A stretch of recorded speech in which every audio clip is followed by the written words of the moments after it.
租房呢，今日1分鐘港頭、九龍同埋港島合租同埋獨居點樣算係性價比最高嘅？咁港島呢係非常之方便嘅，環境好，靠近港大、中環，但係呢都係最貴嘅。咁單間呢普遍都要700-1000啦，咁非常之適合預算好足嘅，但又係上省市嘅同學。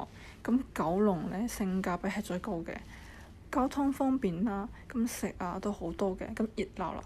所以咧租金咧會比港島會平大概20%到30%啦。而且咧城大、浸會、理大都係比較近嘅，學生首選啦。